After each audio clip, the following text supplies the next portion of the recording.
Hi, I'm Adam from Watford Opinions, and Watford have just picked up another 3 points after narrowly beating Nottingham Forest 1-0 thanks to a 17th minute goal by Adam Masina. Now, the match was pretty straightforward, as was the match against Wycombe, where it was mainly Watford dominating. Nottingham Forest did grow into it a bit more. There was about a 20-minute span in the second half where Nottingham Forest were getting numbers for it a bit better, where they were getting more set pieces. But the match ended without a single Nottingham Forest shot on target. So Watford again with another clean sheet, another home victory, another 3 points. Will be second place after this weekend because Brentford do not play.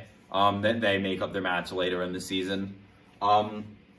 So up to second for the time being, at least. Again, Swansea do have their matches in hand and all that, but still up to second. And 3 points is 3 points, no matter how they're gotten. It wasn't the best of 3 points, but it wasn't the worst either. It was well deserved. The scoreline just about justifies the performance. I wouldn't say it's unfair to either team and does not flatter us either. It's the fair scoreline. We had a bit more possession, but definitely the better spells of possession when we got it. But there are a few main talking points. Watford are the black X's, Nottingham Forest are the red O's. These were the formations set up, and obviously we had our typical four at the back of Troost-Ekong, Sierralta, Femenia on the right, and Masina on the left with Bachmann in goal. And the main question going into the match was, what's going to happen with the center of the midfield? With Gosling out, he should be back next weekend. With Chalobah out, he will be back next weekend. He was missing due to a 2-match suspension.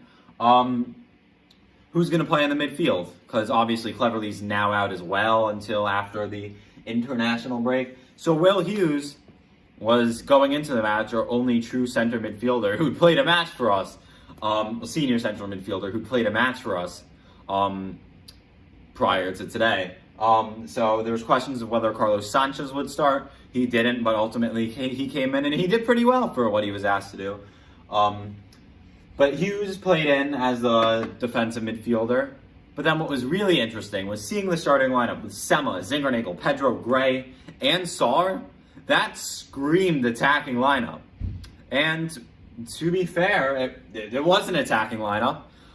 So maybe I guess you could argue, well, it's slightly worrisome with the attacking lineup. We only had one goal, but again, it's not as simple as that, obviously. The tactics had to have changed a bit. And the formation today was more close to a 4-1-4-1. Again, that's just sort of a variation of the 4-3-3 because it's still 3 true attackers, 3 central midfielders, even though the midfield is triangulated, and then the 4 at the back. So this is just a variation of the 4-3-3.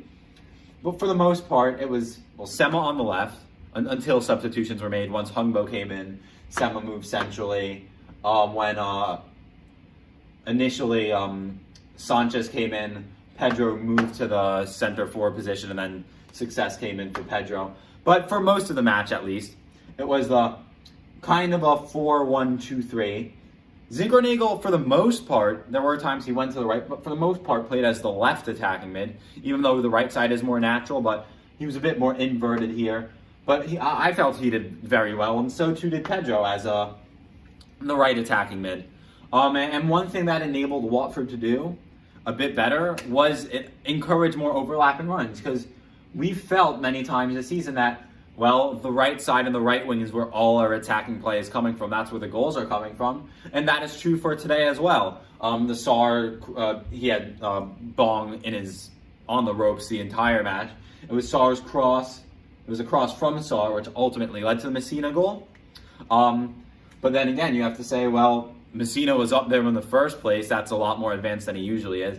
And the reason for that is, with the left attacking and right attacking midfielder, obviously Xisco wants the wing players as a form of attacking identity. And that's a phrase I use a lot because that's what Xisco wants. When you have Zingarnagle as an attacking mid, Zingarnagle, his preferred position is on the wing. Zingarnagle is going to naturally drift out wide frequently. And we've seen that a lot. And now, sometimes he can go out wide like that. Other times, and a bit more frequently, it was more so a run like this. that sees Sema allowed to drift in here. So you have Zinchenko on the wing, and then Masina gets to make the run forward. And that's what we saw when the goal was scored. Sema and Gray were right around the box in the front post when Masina was at the edge of the box to score. These are the motions, these are the overlapping runs we've been missing from the left side that ultimately led to the goal today. Masina getting that license to go forward, Zinchenko fills wide, and Sema goes centrally.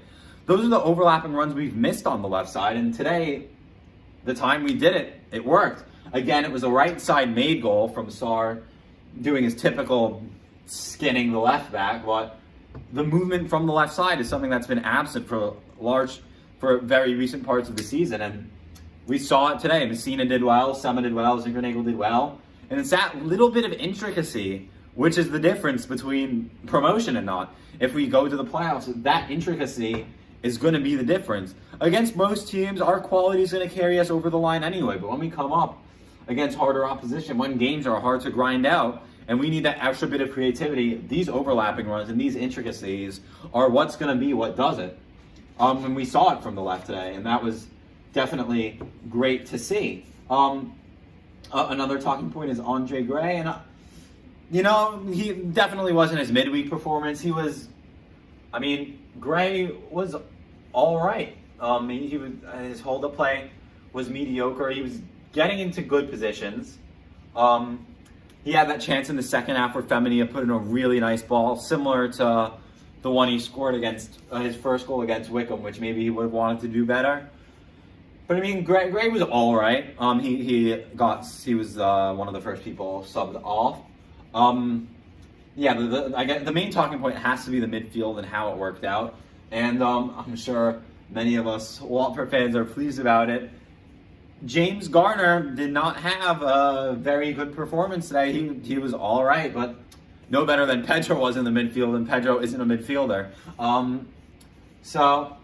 But I do think, in a way, to match up with their 4-2-3-1, again, it's not going to work against most teams and teams with better quality, teams with better attacking quality especially. But having the two attacking midfielders, in a sense, almost helped us defensively. We kind of defended attackingly, and in doing so, that helped us defend more.